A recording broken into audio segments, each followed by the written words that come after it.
Hello everyone, 5 minute podcast आप देख रहे हैं। मैं हूं आपके साथ शालिनी कपूर तिवारी। आपके जीवन में कई तरह की समस्याएं होंगी, लेकिन उन सब के समाधान के लिए आज हमारे साथ 5 मिनट पॉडकास्ट में है मशहूर ज्योतिषाचार्य, भारतीय विद्या भवन से जिन्होंने ज्योतिष की पढ़ाई की है और वो गोल्ड मेडलिस्ट भी हैं, अंकित अग्निहोत्री जी। बहुत स्वागत है अंकित जी आपका। नमस्कार मैम। आप हमेशा तरह तरह की जो रेमेडीज हैं मार्केट में, उनका खंडन करते हुए ही दिखाई देते हैं, जी लेकिन फिर भी कोई उपाय तो जरूर होता होगा जो आम आदमी कर सके। और जी सबसे पहले, अगर किसी के विवाह में देरी हो रही है या जी शादी नहीं हो पा रही है, तो वो शख्स क्या उपाय करे, वो मैं जानना चाहती हूँ। देखिए, आप वैदिक रेमेडीज़ की तरफ जाइए। इसके लिए जो लोग जिन लड़कियों की शादी नहीं हो पा रही है, दुर्गा सप्तशती का एक मंत्र है जो आपको डिस्क्रिप्शन में दिखेगा। आप इस मंत्र की अगर चैंटिंग करते हैं, फिर से कोई लिमिटेशन नहीं है। 5 बार आपके समय 5 बार कीजिए, 5 माला का समय है 5 माला कीजिए, सब कुछ आप पे डिपेंड है। और जिन लड़कों की शादी नहीं हो पा रही है, वो भी इस मंत्र को, जो दूसरा मंत्र आ रहा है, इस मंत्र की चैंटिंग करें। कोई पेरेंट्स सपोज़ परेशान है, उसकी बेटी की शादी या वैवाहिक जीवन में समस्या आ रही है, नहीं हो पा रही है, तो वो इस चौपाई की चैंटिंग करे जो कि जनक जी की है कि उठहु राम अब भंजहु चापा, मेटहु तात जनक परितापा। कि हे राम उठो, धनुष तोड़ो।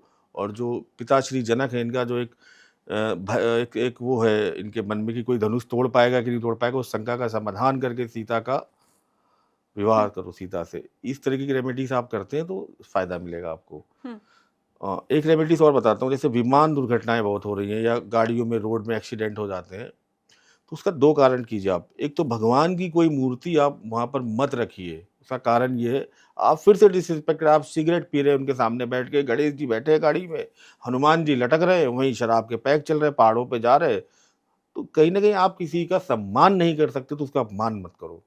आप हम्म, नॉर्मल कोई शोपीस लगाओ, भगवान वैसे भी कोई दिखावे की चीज़ नहीं है, स्पेसिफिक चीज़ है। पहले तो ये जितने लोग ये गलतियाँ कर रहे हैं, हाँ, जो लोग सात्विक तरीके से रहते हैं, कोई गाड़ी में बैठ के सिगरेट, शराब या नॉन-वेज नहीं खाते, वो रख सकते हैं। लेकिन जो लोग गाड़ी में बैठ के, और 90% लोग करते हैं, सिगरेट तो बहुत कॉमन है। हम्म, तो ये आप कहीं न कहीं आप अपने मंदिर में भगवान के सामने पी सकते हो सिगरेट?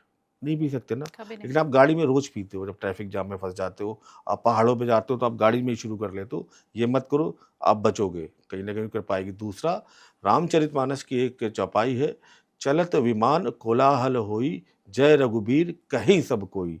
जब भी चलें, घर से चलें, वाहन स्टार्ट करें, तो एक बार इस चौपाई का स्मरण करके आगे चलें, तो मार्ग में या रास्ते में होने वाली दुर्घटनाओं से, परेशानियों से आप बचेंगे।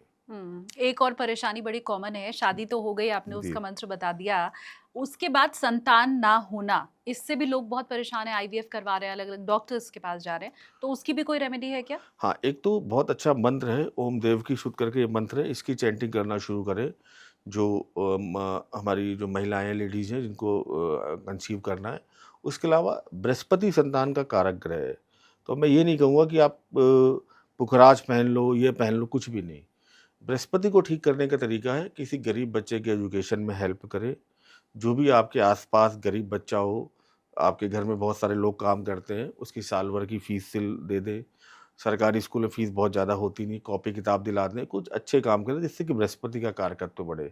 किसी मंदिर में या गुरुद्वारे में जाके सेवा करें, हम्म, बहुत सारे सेवा के काम होते हैं, तो कहीं न कहीं गुरु आपका अच्छा होगा। जब गुरु अच्छा होगा, जो कि संतान का कारक ग्रह है, तो कहीं न कहीं संतान की प्राप्ति होगी, हम्म। और उस मंत्र की चैंटिंग करें तो ब्लेसिंग्स होंगी। ये जितने मंत्रों की चैंटिंग आप बता रहे हुँ। हैं, इनके लिए क्या कोई खास समय रहता है कि या तो सुबह करो या शाम को करो? ये सुबह को लेके पहला समय को लेके मेरा सवाल है। दूसरा, कब तक करनी है? अगर शादी नहीं हो रही है, उम्र हो गई है, तो क्या रिजल्ट 3 महीने में दिखेगा, 6 महीने में दिखेगा, साल भर पे दिखेगा? अगर आपकी सच्ची भावना है, तो आपको बहुत जल्द रिज़ल्ट मिलेगा। सारा खेल भावना का है, फीलिंग का है, और कहीं न कहीं आपके जीवन में बदलाव या परिवर्तन आएगा, क्योंकि इनमें शक्तियाँ होती हैं। दूसरा, आपने समय पूछा, ईश्वर के लिए कोई समय नहीं होता। ये मानव ने बना दिया है कि भगवान 12 बजे सो जाते हैं, मंदिर के पट बंद कर दो, 12 से 5 कोई पूजा नहीं करनी। हाँ। जिस दिन आपकी ये मशीन जब तक चल रही है, टिक टिक की आवाज़ आ रही है, ईश्वर आपके साथ है, 24 घंटे आपके साथ है। जिस समय आपको रिलैक्सेशन लगे, मानसिक शांति की स्थिति में हो, परम आनंद की स्थिति में हो, उसी टाइम पूजा करनी चाहिए। जब मन में 100 चीज़ें चल रही हों, कि कुकर भी चढ़ा हुआ है, बच्चा भी रो रहा है, चैंटिंग भी करनी है, कोई फ़ायदा नहीं, मत करो। रात को 12 बजे टाइम मिलता है, सब सो चुके होते हैं ना। भगवान हमेशा जग रहे हैं मेरे भाई, भगवान कभी नहीं सोते।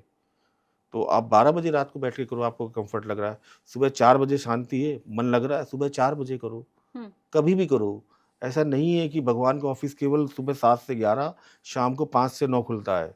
24 घंटे जब तक जिंदा हो, और भगवान ढूंढते कहो, भगवान तो यही है। तो कोई टाइम लिमिट नहीं है। बिल्कुल, सुबह और शाम आपकी और मेरे लिए हो रही है, भगवान के लिए नहीं हो रहे। वो हमेशा आपको देख भी रहे हैं, आपके साथ भी हैं, आपको सुन भी रहे हैं। बहुत शुक्रिया अंकित जी, आपने 5 मिनट के अंदर ये जो रेमेडीज बताई हैं, आई एम श्योर मेरे व्यूअर्स का बहुत कल्याण इससे होने वाला है। Thank you so much. Thank you so thank much. You.